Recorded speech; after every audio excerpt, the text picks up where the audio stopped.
আসসালামু আলাইকুম। চলে আসলাম সেন্ট মার্টিন ভিডিওর পার্ট 2 নিয়ে। আজকের ভিডিওতে থাকছে আমরা কোন রিসর্টে উঠেছি আর রিসর্টে ওঠার পর আমরা কি কি করলাম সেগুলোই থাকবে আজকের ভিডিওতে।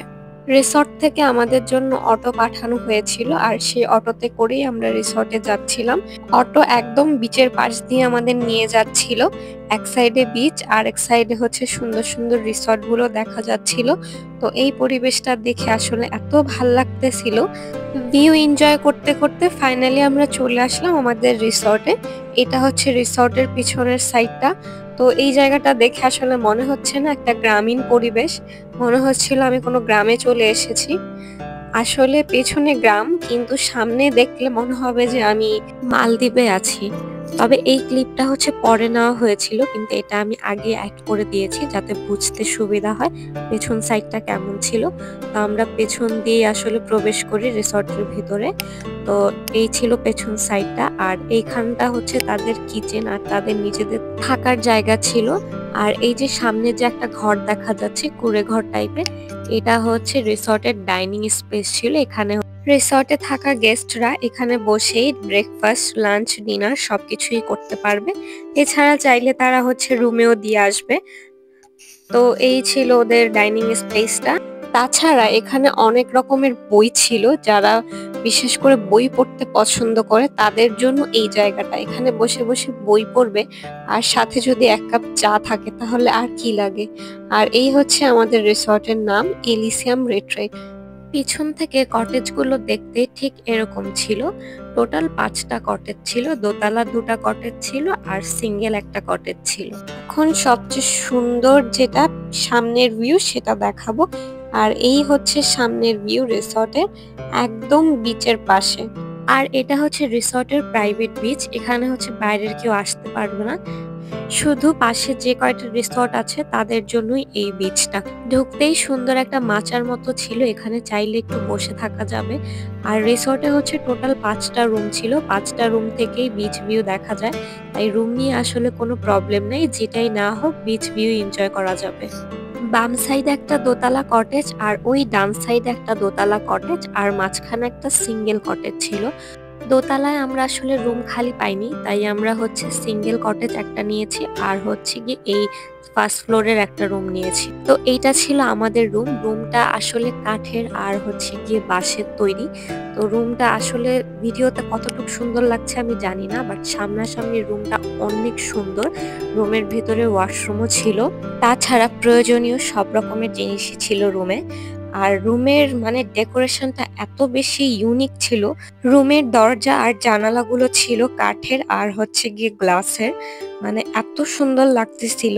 পর্দাগুলো ছিল সাদা কালার, মানে একটা অ্যাস্থেটিক ভাইব ছিল। প্রতিটা রুমের বারান্দায় পার্সোনাল দোলনা ছিল। তাছাড়া বাহিরে সবার জন্য কমন দোলনা ছিল, ওই যে দেখা যাচ্ছে দোলনা। সাথে বিচ ভিউ দেখা যাচ্ছে। রুমের সাথে আমাদের কমপ্লিমেন্টারি ছিল আমাদের রিসিভ করার জন্য অটো।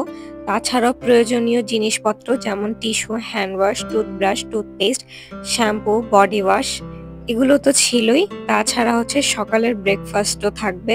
দোতলা কটেজগুলোর উপরের ফ্লোরের ভাড়া ছিল 7,000 টাকা আর নিচের ফ্লোরের ভাড়া ছিল 5,500 টাকা আর সিঙ্গেল কটেজের ভাড়া ছিল 6,000 টাকা। আমরা রিসর্টে আসি বিকেলবেলা, তার কিছুক্ষণ পরেই সানসেট হয়। এরপরে আমরা ফ্রেশ ট্রেশ হয়ে বেরিয়ে পড়ি রাতের ডিনার করতে। যেহেতু আমরা দুপুরে কিছু খাইনি, তাই লাঞ্চ আর ডিনার একসাথেই করব। শিপে থাকার সময় রিসর্ট থেকে আমাদের ফোন দেওয়া হয় যে আমরা আসার পর কিছু খাবো কিনা, তাহলে সেটা তারা রেডি করে রাখবে। তারপর আমরা খাবার অর্ডার করে দিই, আর খাবারগুলো এত মজা ছিল, আমরা তো 3 ট্রে ভাত শেষ করে দিয়েছি। তারপর দেখলাম ওদের ব্যাডমিন্টন খেলার ঘর করা আছে। আমরা খাওয়া দাওয়া শেষ করে একটু ব্যাডমিন্টন খেললাম। আসলে খেলাধুলা আমার তেমন পছন্দ না, তো ব্যাডমিন্টনটা আমার খুব ভালো লাগে।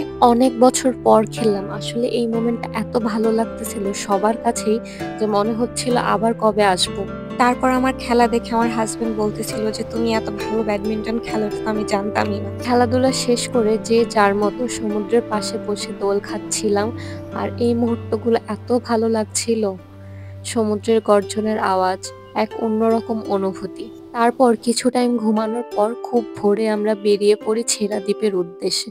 তখন বাজে ভোর 4টা আর বাহির এত অন্ধকার, কিন্তু আকাশটা কি সুন্দর। বাংলাদেশের মধ্যে সেন্ট মার্টিনই মনে হয় এমন একটি জায়গা যেখানে রাতের অন্ধকারও বেরিয়ে পড়া যায় কোনো কিছুর ভয় ছাড়া।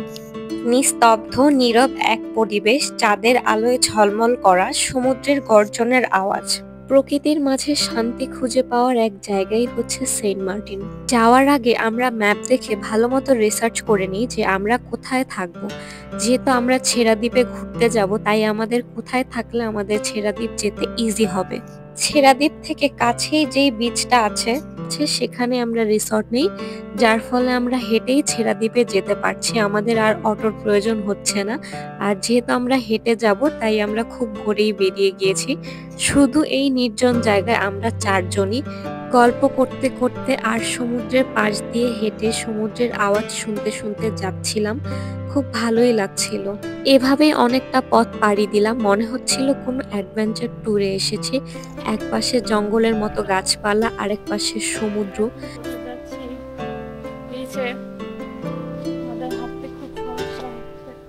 এভাবেই হাঁটতে হাঁটতে আমরা দেখা পেলাম একটা ফলের। বলেন তো এই ফলটার নাম কি? অন্ধকারে হাঁটতে হাঁটতে আলো হয়ে গেল, তারপরও আমাদের হাঁটা যেন শেষই হচ্ছিল না। অবশেষে আমরা ছেড়া দ্বীপে চলে এসেছি। আর আসার পরে এখানের যে ভিউটা, আকাশের কালারটা মানে এত সুন্দর লাগছিল, জানি না ক্যামেরায় কতটুকু বোঝা যাচ্ছে। ছেড়া দ্বীপে আসার মেইন কারণই হচ্ছে সূর্যোদয়। যখন সূর্যটা ওঠে এই দৃশ্যটা কাছ থেকে দেখার এক অন্যরকম অনুভূতি। ছেড়া দ্বীপে আসলে দেখা যায় মানুষের ভিড় কাকে বলে। এত মানুষ চলে আসছে শুধুমাত্র এই সূর্যোদয় দেখার জন্য। অনেক তো হাঁটলাম, এবার পালা কিছু ছবি তোলা আর কিছু ভিডিও বানানো। আর যদি সেটাই না করি তাহলে এখানে আসাই তো বৃথা।